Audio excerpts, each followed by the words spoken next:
Je pense que mes deux prédécesseurs vous ont montré combien les relations avaient été tendues entre l'Église et les représentants de l'État ou les partis politiques de gauche avant la guerre.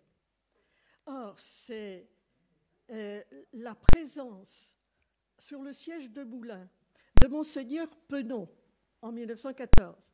Monseigneur Penon, lié à l'Action française, qui était très influente dans l'Allier, et surtout à son chef, Charles Maurras, dont il avait été le professeur de latin grec. Et ça ne facilitait évidemment pas le rapprochement entre l'évêché et la mairie. Pourtant, lorsque la situation internationale se tend en Europe, au début de l'été 1914, l'évêque affiche un soutien total à l'État. Pour la première fois, et c'est très important, prêtres et religieux sont mobilisés et partagent avec les autres soldats la vie difficile des tranchées, les combats et souvent la mort. Aumôniers militaires ou simples soldats, ces hommes d'Église découvrent à l'occasion un monde éloigné de la religion et lient parfois des amitiés impensables quelques années auparavant. Une fois la guerre terminée et la victoire enfin acquise, au prix de milliers de morts, 1 450 000 pour la France, les messes d'action de grâce réunissent souvent autorités civiles et militaires avec les paroissiens, ce qui montre évidemment le chemin parcouru depuis la séparation de l'Église et de l'État. Enfin, lorsque les communes se couvrent de monuments aux morts, dans les années qui suivent la guerre, leur inauguration est souvent encore l'occasion de réconciliation, au moins momentanée. L'union sacrée est immédiatement acceptée dans le diocèse lors de la déclaration de guerre. Le discours du président de la République appelant en une formule quasi religieuse à l'union sacrée pour défendre le pays attaqué ne soulève aucune opposition. Et je dirais qu'un homme comme Émile Guillaumin, dont j'ai publié la correspondance de guerre, était sur la même longueur d'onde. Donc c'est quelque chose, si vous voulez, de général. La France est attaquée, on fait l'union pour la défendre. Ce salut de la France fait donc l'unanimité, malgré des difficultés survenues encore à Moulins début juillet 1914, lorsque les frères des écoles chrétiennes sont contraints de quitter leur maison de retraite qu'ils occupaient depuis 1859 et de céder la place aux hospices de Moulins. Très vite, l'évêché prescrit des prières dans toutes les églises et chapelles publiques pendant toute la durée de guerre. Et Monseigneur Penon publie, le 8 août 1914, une lettre pastorale extrêmement intéressante à ce propos. « Il n'y a plus d'illusions à se faire, écrit-il. C'est bien la guerre qui est imposée à la France. L'unanimité et la profondeur du sentiment patriotique qui se manifeste avec tant d'éclat, l'union spontanée de tous les cœurs, et j'insiste, oubliant soudainement toutes les divisions, dans un élan d'amour passionné pour la patrie menacée, cette union indissoluble de la religion et de l'amour de la patrie s'impose plus encore au peuple chrétien. Cette mission providentielle que la France n'a jamais abdiquée, réponse vraiment à ce qui s'est passé avant, même dans les agitations de sa vie intérieure. Dieu n'abandonnera pas le peuple qui est le bras droit de son Église, le peuple de Saint-Louis et de Jeanne d'Arc. Les mots très forts employés par l'évêque de Moulins indiquent la volonté de soutien de l'Église à l'État en ces heures périlleuses. Et l'appel à Jeanne d'Arc témoigne du culte à la fois religieux et patriotique qui se met en place après sa béatification en 1909. En mai 1914, on nous signale que dans le diocèse de Moulins, je cite, « la fête de Jeanne d'Arc a été célébrée avec un très grand empressement patriotique et religieuse. Les principales villes, Moulins, Montluçon, Gannat, etc., ont pavoisé. » Et d'annoncer que ce mouvement se généralisera à l'avenir et que bientôt, la fête de Jeanne d'Arc sera la véritable fête nationale de tous les Français. Souhait exaucé au lendemain de la guerre, en 1920, lorsque Jeanne est proclamée sainte par l'Église, mais aussi patronne laïque du pays par le gouvernement. Le rapprochement donc entre Église et État est manifeste en 1914. Des prières spéciales sont dites partout et l'accueil des jeunes soldats se préparant au départ se multiplie dans toutes les églises. Et lors de la consécration de la France au cœur immaculé de Marie, la semaine religieuse du diocèse a tenu à rappeler que malgré ses défaillances et ses erreurs, la France n'a pas cessé de vous aimer, elle s'adresse à Marie, et elle se plaît toujours à vous honorer et à vous invoquer. Signe de cette volonté d'union, le maire de Moulins réunit à la mairie, au tout début du mois d'août 14, le président de la Chambre de commerce, 3 conseillers municipaux et Monseigneur Penon, en vue de former un comité de patronage chargé de recueillir des souscriptions pour venir en aide aux pauvres de la ville. Initiative appréciée de l'évêché, qui était évidemment peu habitué à une telle collaboration avec les autorités civiles. De plus, deuxième temps, si vous voulez, de ma démonstration, pour la première fois, le clergé est mobilisé au cours d'une guerre. L'armée française compta avec celle d'Italie, où, comme en France, le clergé est soumis au service militaire, le plus de prêtres ou de religieux dans ses rangs. Les prêtres bourbonnais furent nombreux dans la guerre, comme l'a démontré d'ailleurs Daniel Moulinet dans son livre. Dès les premiers jours d'août 14, le grand séminaire se vide. La majorité, évidemment, des élèves par leur âge appartiennent aux classes mobilisées. Et nombre de jeunes prêtres sont également appelés. L'Église est alors confrontée à une situation inédite. En quelques jours, 59 vicaires ou prêtres professeurs sont appelés sous les drapeaux et 81 curés quittent leur poste pour la caserne. Ainsi, l'un des 2 vicaires d'Arfeuil part dès le 2 août à la première heure avec 300 hommes de la commune, ce qui est particulièrement bien apprécié, évidemment, des parents et des gens de la commune. Quant au second vicaire, plus âgé, eh bien, il va aider les paroissiens à la moisson dès que sa messe est dite. Comme beaucoup d'autres, le curé de Pierrefitte-sur-Loire, ce même 2 août, rejoint aussi son régiment et il ne rentrera dans sa paroisse qu'en décembre 1918, soit 4 ans et demi plus tard. Celui de Couzon, l'abbé Augustin Collat, ne rentrera pas car il meurt à Salonique en 1916. Certains sont simples soldats, comme Gaston Verillot de Moulins, qui mourra d'ailleurs au cours de la guerre, ou sous-officiers, comme le vicaire du donjon, devenu lieutenant avant d'être tué dans l'Aisne. D'autres sont brancardiers, chargés de récupérer les blessés sur le champ de bataille. Poste extrêmement dangereux, contrairement à ce que dit la presse anticléricale, car celui qui va récupérer, enfin en général ils sont 2, sur le champ de bataille sont très visibles et sont des proies faciles pour l'adversaire. D'autres encore sont affectés à un hôpital, voire sont agents de liaison.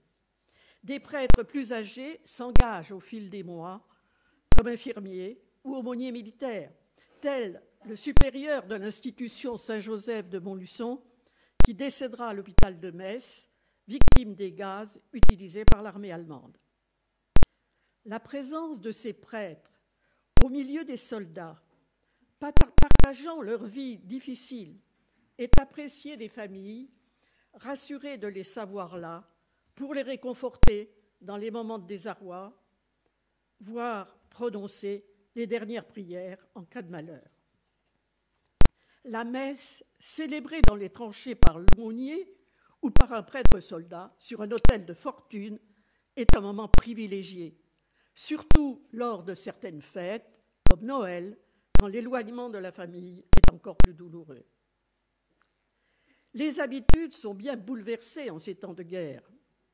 L'abbé Orambou, envoyé dans l'Est, où les combats font rage, note qu'en absence d'église, parce que l'église a tout simplement été pulvérisée par les bombardements allemands, écrit que la messe, faute d'église, ce matin, est dite à l'école laïque. La voilà, l'union sacrée, dit-il. Lorsqu'elle donnait l'ordre d'attaquer, il n'est pas rare de voir l'aumônier partir avec ses hommes. Le général Gouraud ne disait-il pas « Avec un bon colonel et un bon aumônier, un régiment passe partout ». Être aumônier demande une grande résistance, tant physique que morale. Alors je pense, les gens de l'Allier, vous connaissez ce qui s'est passé à Vingré. Hein, il existe une rue de Vingré à Vichy. Vingré, 5 soldats sont fusillés pour refus de combattre. Et ces 5 étaient des Bourbonnais. Bon. Alors ils ont été, blanchis après la guerre et vous les retrouvez aujourd'hui sur les différents monuments aux morts de leur commune. Mais chez beaucoup d'officiers, la crainte est que leurs hommes ne répondent pas lorsqu'on leur dit « vous attaquez » et qu'ils soient ensuite passés par les armes.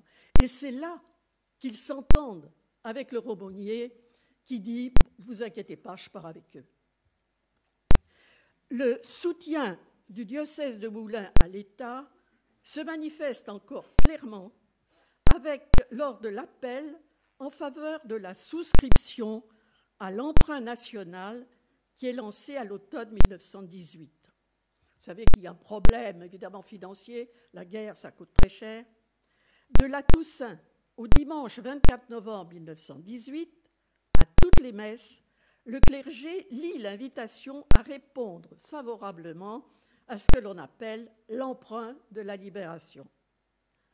Que chacun y apporte toutes ses ressources disponibles et fasse la propagande pour son succès. Remplir ce devoir, c'est contribuer à la plus grande victoire de la civilisation chrétienne. Il faut bien se dire et redire autour de soi qui prête à la France, prête à Dieu. Des affiches sont apposées à l'entrée des églises, dans les salles d'œuvre, les patronages, les écoles libres. À défaut de faire preuve d'un grand talent financier, mais c'est jamais son fort, enfin, ça c'est une parenthèse, le clergé n'a pas ménagé son soutien au gouvernement.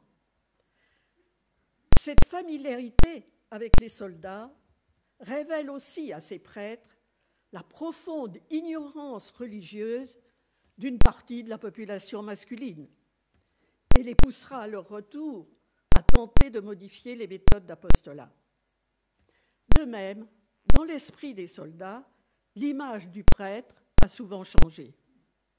Une fois la paix revenue, certains poursuivent les relations établies au front, se retrouvant, par exemple, dans les réunions d'anciens combattants ou lors de cérémonies autour du monument aux morts.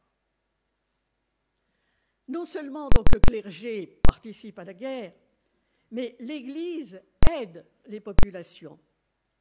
Non seulement donc les prêtres mobilisés partagent la vie des autres soldats, mais dans les paroisses, des œuvres sont organisées pour aider, secourir les soldats, mais surtout leurs familles. Ainsi se créent au sein des paroisses de nouveaux groupements chargés d'apporter un peu de réconfort aux soldats avec l'envoi de colis contenant des victuailles ou des tricots réalisé pour ceux qui sont très exposés dans les tranchées. Alors, on y ajoute parfois des sucreries, voire du tabac. Ce sont le sort des réfugiés aussi, ne laisse pas non plus les Bourbonnais indifférents. Dès 1870, les guerres avaient multiplié les déplacements de population, avec notamment l'arrivée d'Alsaciens lorrains, même si l'Allié en avait alors très peu accueilli. Mais en 1914, ce sont des Belges, mais aussi des Français du Nord et de Picardie qui fuient l'invasion allemande et recherchent refuge plus au sud. Parmi les départements accueillant ces réfugiés se trouve l'Allier, à Moulins, Montluçon et surtout à Vichy, où les hôtels abandonnés par les curistes peuvent les accueillir. Mais des villages font preuve également de générosité. Et récemment, dans une famille, on vient de retrouver une lettre, à Blanzat, près de Saint-Pourçain, une lettre d'une famille d'Arras qui séjourna pendant 4 ans dans cette famille et qui, une fois de retour dans le Nord, écrit pour remercier. Il faut rappeler que Monseigneur Lobaudet, qui est passé à Arras avant la guerre, avait gardé de très bonnes relations avec des paroissiens bourbonnais et dirigeait une partie de ces nouveaux paroissiens vers des familles où ils savaient pouvoir être accueillis. Une fois le front stabilisé et l'illusion d'un conflit court dissipée, il faut résoudre le problème posé par la présence durable de ces réfugiés qui sont partis souvent sans rien. Il faut distribuer des vêtements à ceux qui sont partis sans prendre le moindre bagage. Le problème de l'emploi se pose également pour les nouveaux venus. Vous pouvez partir pour 15 jours, mais si vous restez des mois, voire quelques années, il faut songer à gagner de quoi vivre. Or, comme il y a beaucoup d'emplois vacants par suite de la mobilisation, certains de ces Belges ou des gens du Nord trouvent vite du travail et certains resteront même. Le soutien matériel n'est pas la seule préoccupation des catholiques bourbonnais. Un accompagnement religieux est aussi proposé. Tout un clergé belge qui a suivi l'exode de ses paroissiens se trouve désormais placé sous l'autorité de l'évêque de Moulins et est chargé de la vie chrétienne des enfants, première communion, confirmation, etc. La forte présence d'œuvres de jeunesse dans le Nord, dans le diocèse d'Arras, peut aussi servir d'exemple au diocèse de Moulins, où elles étaient moins nombreuses. Cette collaboration avec les autorités n'efface pas cependant une certaine vigilance à l'égard du gouvernement. En effet, les nouvelles relations nées de la guerre ne font pas oublier les difficultés de la décennie précédente et disparaître la prudence, voire même la méfiance à l'égard de ceux qui avaient auparavant mené la lutte contre l'Église. Lors de ce que l'on a appelé la rumeur infâme lancée, vous savez, par le journal La Dépêche de Toulouse, appelant à dénoncer les curés planqués, je cite entre guillemets, l'évêché est sourcilleux et répond à chaque attaque. De même, si les efforts de Clémenceau pour gagner la guerre sont appréciés, on ne peut totalement oublier son anticatholicisme, notamment quand, à l'été 1918, le chef du gouvernement répond négativement à l'archevêque de Reims, demandant au gouvernement de prendre l'initiative de prières publiques. Tout au plus, signale-t-on dans la semaine religieuse, si son attitude n'a pas changé, au moins Clémenceau s'exprime de manière plus différente. La défiance est encore plus grande lors du vote, le 27 juillet 1917, de la loi instituant un office national des pupilles de la nation. La mort, en effet, au front, de nombreux jeunes pères de famille, entraînant plus d'1 million d'orphelins à la fin de la guerre, pousse l'État à adopter ces enfants dont il doit se préoccuper en prenant en charge leur éducation. Des débats nombreux précèdent la loi, avec les interventions des anticléricaux, qui s'étaient particulièrement manifestés avant, mais bien sûr, est-ce qu'il n'y a pas là l'occasion de récupérer, de mettre la main sur l'éducation de ces enfants? Beaucoup le redoutent et souhaitent réagir immédiatement. Et le cardinal Hamet, archevêque de Paris, confie à un juriste connu le soin de faire un rapport sur cette loi. Et le rapporteur ne dissimule pas, en février 1918, les dangers d'une loi imaginée par nos pires adversaires et dont l'idée unique, à l'origine du moins, a été l'accaparement par la maçonnerie des orphelins de la guerre, devenant, dans les mains d'un État irréligieux, le bataillon sacré de la démocratie de demain. Malgré les modifications apportées au texte par le Sénat, cette loi est considérée comme dangereuse pour la conscience religieuse des enfants, je cite. Aussi, l'évêché de Moulins recommande-t-il aux catholiques bourbonnais de collaborer le plus possible à sa mise en application.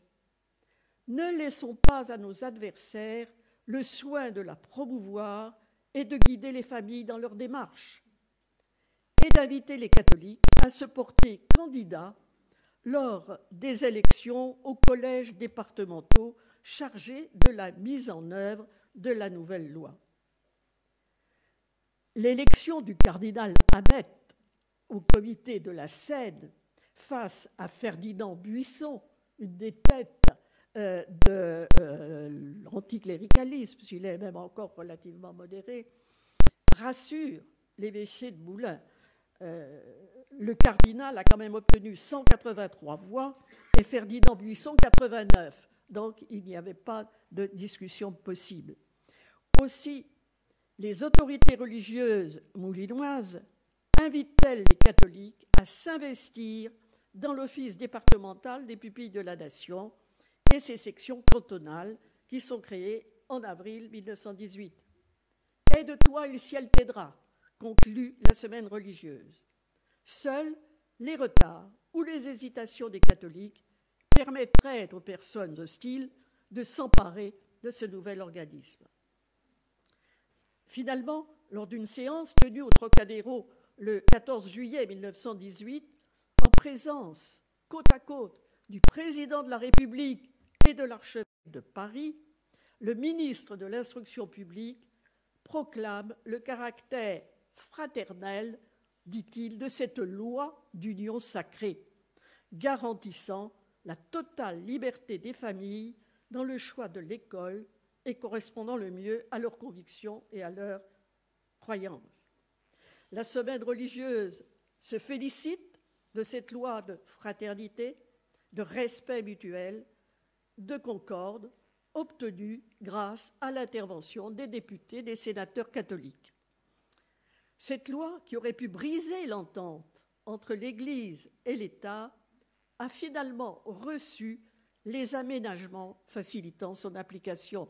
Puis le gouvernement n'avait pas intérêt à se coller sur le dos une querelle avec l'Église à cette époque.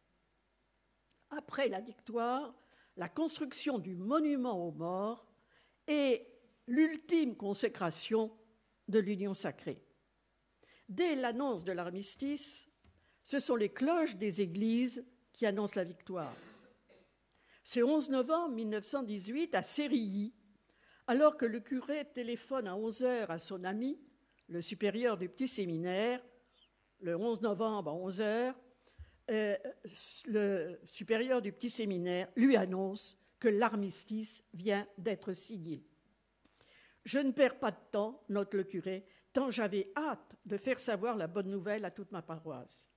Je fais hisser un immense drapeau au haut du clocher et je fis sonner toutes les cloches à toute volée. Ce fut une traînée de poudre. À 5 heures, l'église était comble. Je montrais que le doigt de Dieu était dans notre victoire, de même que dans la chevauchée de Jeanne d'Arc. Le dimanche suivant, à la grand-messe, le conseil municipal au complet, maire en tête, est présent pour chanter avec une foule considérable un Te Deum.